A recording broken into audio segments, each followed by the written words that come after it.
बात करने जा रहे हैं पेपर क्रोमेटोग्राफी की एक और किस्म के बारे में, डिसेंडिंग क्रोमेटोग्राफी के बारे में। डिसेंडिंग क्रोमेटोग्राफी के बारे में बात करने जा रहे हैं। डिसेंडिंग क्रोमेटोग्राफी क्या होती है, ठीक है ना, यानी कि डिसेंडिंग क्रोमेटोग्राफी हमने पहले पढ़ा था, असेंडिंग क्रोमेटोग्राफी मैं आपको पढ़ा चुका है, ठीक है ना। अब हम असेंडिंग क्रोमेटोग्राफी पढ़ने जा रहे हैं, ठीक है ना, डिसेंडिंग क्रोमेटोग्राफी, ठीक है ना। आप मेरे चैनल पर जाएं, चैनल पर जाकर असेंडिंग और डिसेंडिंग दोनों देख लेना, ठीक है। ये क्रोमेटोग्राफी की एक पूरी की पूरी सीरीज़ बनने जा रही है। डिसेंडिंग क्रोमेटोग्राफी क्या होती है, ये the type of chromatography in which mobile face move in the direction of gravity is called descending chromatography. इसमें क्या होता है, इसमें क्या होता है, इसमें जो सा सॉल्वेंट होता है, जो सा ऑर्गेनिक सॉल्वेंट होता है, वो टूवर्ड्स द ग्रेविटी मूव करता है। यानी ग्रेविटी क्या करती है, वो चीज़ों को अपनी तरफ खींचती है, यानी कि नीचे खींचती है ना, नीचे खींचती है। तो जो सा ऑर्गेनिक सॉल्वेंट है वो ऐसे नीचे की तरफ मूव करता है। जबकि असेंडिंग में क्या था, जो सा मोबाइल फेस था, जो सा मोबाइल फेस के तौर पर आप सॉल्वेंट यूज़ कर रहे थे, वो सॉल्वेंट ऊपर अगेंस्ट द ग्रेविटी मूव कर रहा था। यहाँ पर टूवर्ड्स द ग्रेविटी मूव कर रहा है ऑर्गेनिक सॉल्वेंट।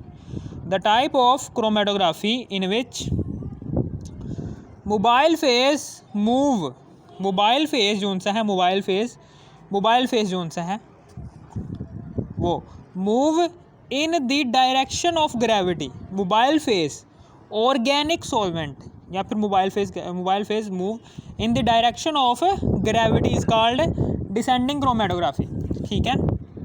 यहाँ पर अब हम क्या लेंगे, यहाँ पर सबसे पहले हम टैंक लेंगे ऐसे करके, ठीक है। यहाँ पर अब हम सबसे पहले क्या लेंगे, यहाँ पर अब हम टैंक लेंगे, टैंक क्रोमेटोग्राफिक टैंक।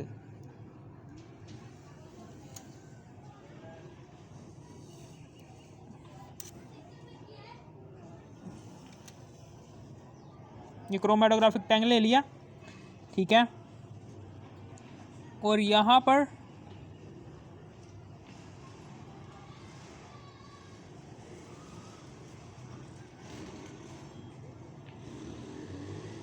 हमने क्या किया है, अब हम ये क्रोमेटोग्राफिक टैंक है, ये क्या है, इसे हम कहते हैं क्रोमेटोग्राफिक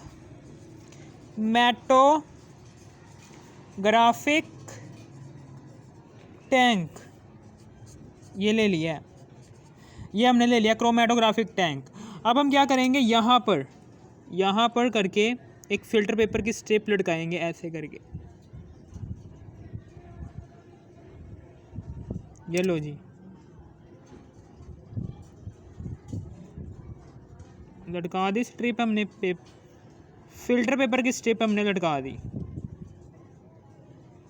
फ़िल्टर पेपर की हमने स्ट्रिप लटका दी। अब हम क्या करेंगे, अब हम यहाँ पर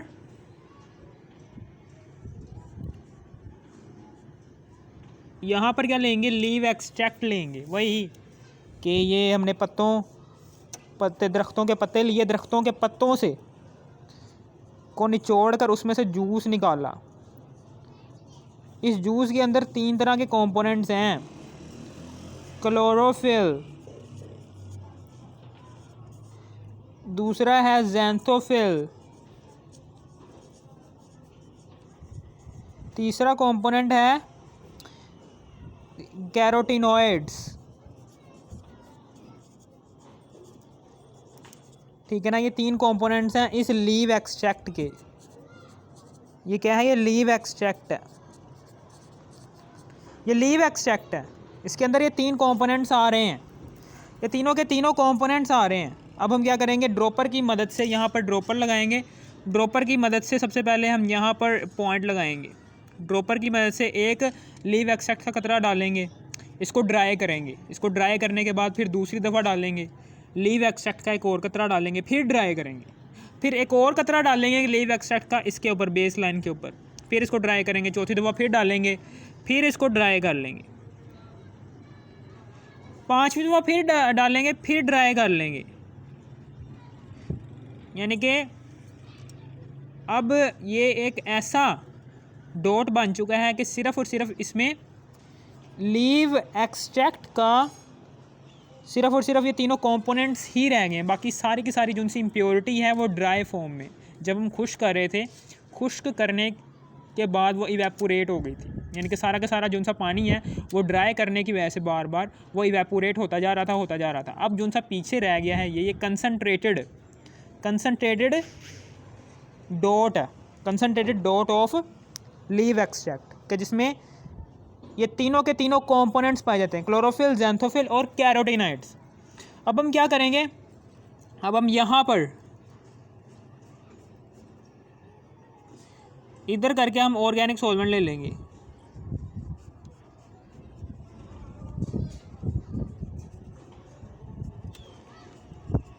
इधर करके हम क्या लेंगे, इधर करके हम ऑर्गेनिक सॉल्वेंट ले लेंगे। इधर करके हम क्या लेंगे, इधर हम ऑर्गेनिक सॉल्वेंट ले लेंगे। ऑर्गेनिक सॉल्वेंट, आपको पता है कि ऑर्गेनिक सॉल्वेंट होता क्या है? जो सा ऑर्गेनिक सॉल्वेंट होता है, ऑर्गेनिक सॉल्वेंट जो सा होता है ना, कार्बन टेट्राक्लोराइड होता है, क्लोरोफॉर्म ले सकते हैं आप ले सकते हैं, एसीटोन ले सकते हैं, एसीटोन के बाद कुछ भी ले सकते हैं। एसीटोन ले लिया या फिर पेट्रोल ले लिया या फिर अल्कोहल ले ली या फिर ईथर ले लिया या फिर बेंजीन ले लिया या फिर वो ले लिया कुछ भी यार, बेंजीन के बाद कुछ और ले लिया, मिसाल के तौर पर मीथेन, या फिर आप वो ले लेंगे, कोई सा दूसरा ऑर्गेनिक सॉल्वेंट ले लेंगे। आप क्या करेंगे, ये ऑर्गेनिक सॉल्वेंट जो सा ये वाला है, ये एज अ मोबाइल फेज़ आप इस्तेमाल करेंगे। ये क्या है, ये मोबाइल फेज़ के तौर पर इस्तेमाल हो रहा है, मोबाइल फेज़, या फिर आप इसे कहेंगे ऑर्गेनिक सॉल्वेंट। ये जो सा ऑर्गेनिक सॉल्वेंट लिया है, ये एक सॉल्वेंट भी हो सकता है, ये इन सारों में से कोई एक सॉल्वेंट भी हो सकता है। कार्बन टेट्राक्लोराइड ले लो या फिर क्लोरोफॉर्म ले लो, कोई एक सॉल्वेंट इन सारों में से ले लो बस। या फिर किसी भी सॉल्वेंट में से कोई तीन उठा लो, कोई सा भी एक सॉल्वेंट, कोई से भी तीन सॉल्वेंट उठा लो, यहाँ से कोई से भी तीन सॉल्वेंट उठाकर यहाँ पर पुट कर दो, ठीक है ना। इसे हम कहेंगे क्या है, तब ये कहलाएगा जब हम तीन सॉल्वेंट पुट करेंगे, टर्नरी सॉल्वेंट कहलाएगा ये। यानी कि जब हम तीन सॉल्वेंट यहाँ से कोई से उठाएंगे और यहाँ पर डालेंगे ना, मिक्सचर डालेंगे तीन सॉल्वेंट का, तो ये टर्नरी सॉल्वेंट कहलाएगा, जो कि मोबाइल फेज़ के तौर पर इस्तेमाल हो रहा है, ठीक है ना, समझ आ गई ये। अब हम क्या करेंगे, यहाँ से ये पानी जो सा है, ये ऑर्गेनिक सॉल्वेंट जो सा है, ये ऐसे मूव करेगा नीचे की तरफ। ये ऑर्गेनिक सॉल्वेंट क्या करेगा, ये ऑर्गेनिक सॉल्वेंट जैसे ही हम डालेंगे ना, तो ये ऑर्गेनिक सॉल्वेंट जो सा है ये नीचे की तरफ ऐसे मूव करेगा। ये हमने नॉन पोलर लिया हुआ है, या फिर आप इसे नॉन पोलर सॉल्वेंट भी कह सकते हैं। अब यहाँ पर चूँकि फ़िल्टर पेपर के अंदर, मैंने आपको बताया भी था कि फ़िल्टर पेपर के अंदर क्या होता है, सेलुलोज़ के बने हुए धागे होते हैं। ये ऐसे करके सेलुलोज़ के बने हुए धागे होते हैं, ये सेलुलोज़ के बने हुए धागे होते हैं। इनके अंदर क्या होता है, वाटर इंट्रैप होता है। वाटर के मॉलिक्यूल्स क्या होते हैं, इंट्रैप्ड होते हैं। सेलुलोज़ के बने हुए धागों के अंदर वाटर के मॉलिक्यूल्स इंट्रैप्ड होते हैं, ठीक है ना। इसे ये इंट्रैप्ड वाटर होता है। वाटर चूँकि पोलर होता है, इसलिए हम इसे पोलर कहेंगे, ये पोलर है, ठीक है ना। अगर ये क्या होगा, ये स्टेशनरी फेज़ होगा। अगर आपका मोबाइल फेज़ नॉन पोलर है तो स्टेशनरी फेज़ पोलर होना चाहिए, जिसकी मैं वजह बताता हूँ आगे जाके, ठीक है ना। अब हम क्या करेंगे, जैसे ये नीचे से जैसे ही ये सॉल्वेंट जो है ऐसे मूव करते करते यहाँ पर आएगा, तो इसके तीन डॉट्स कर देगा, ऐसे करके तीन डॉट्स बना देगा। यानी कि ये तीनों के तीनों जो से हैं, ये होता है ग्रीन कलर का, ये होता है रेड कलर का, ऑरेंज भी कह सकते हो, या फिर ये होता है येलो कलर का, कि तीनों के तीनों रंग यहाँ पर आने शुरू हो जाएंगे।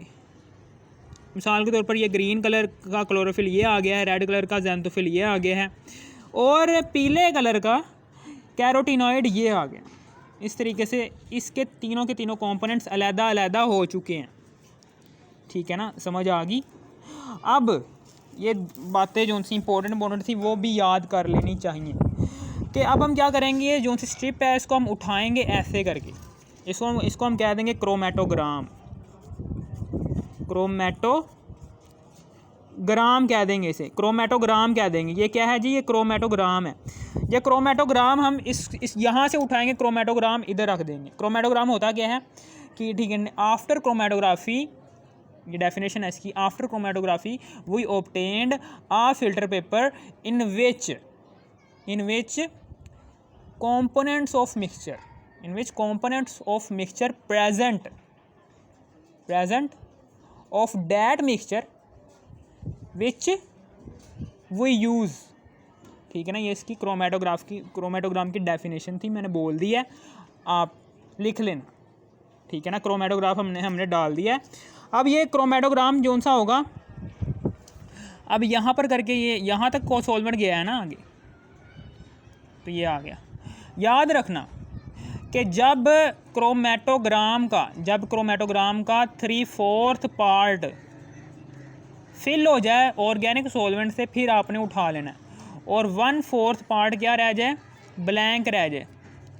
इतना फिल हो जाए और इतना ब्लैंक रह जाए, तब आपने उठाना है ये।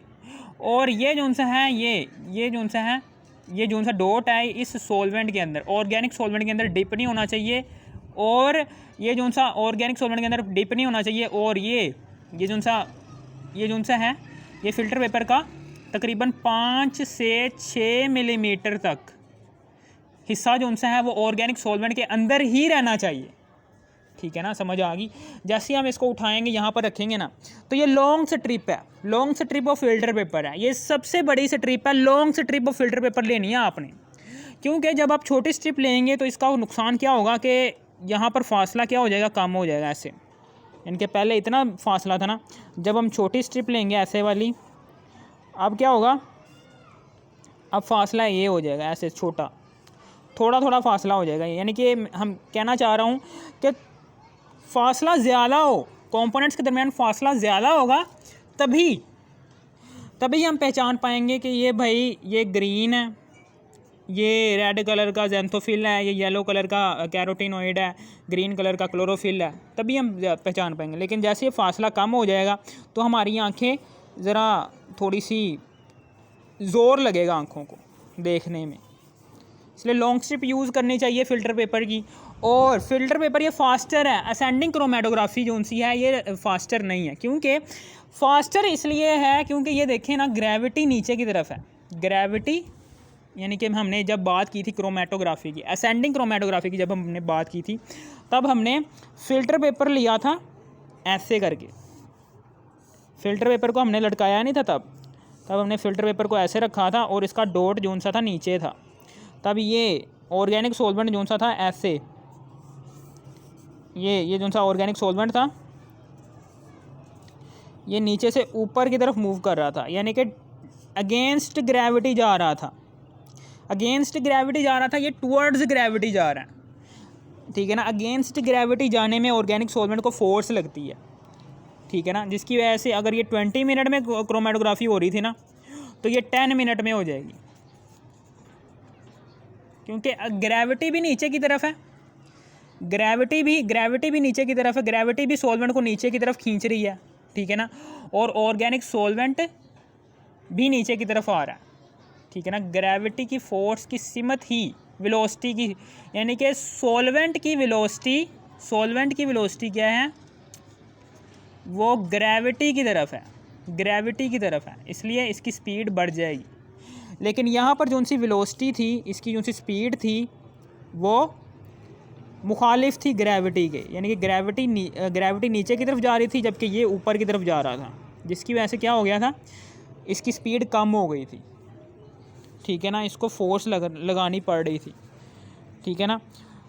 इसलिए हम कहना चाहता हूँ कि डिसेंडिंग क्रोमेटोग्राफी, इसलिए हम ज़्यादातर डिसेंडिंग क्रोमेटोग्राफी ही यूज़ करते हैं, क्योंकि इसमें एक तो टाइम भी कम लगता है और जल्दी भी हो जाती है, ठीक है ना। और अगर आपको इस वीडियो की ज़रा सी भी समझ आ गई हो, थोड़ी सी भी समझ आ गई हो, इस वीडियो कर दो लाइक और subscribe. Thanks for watching me.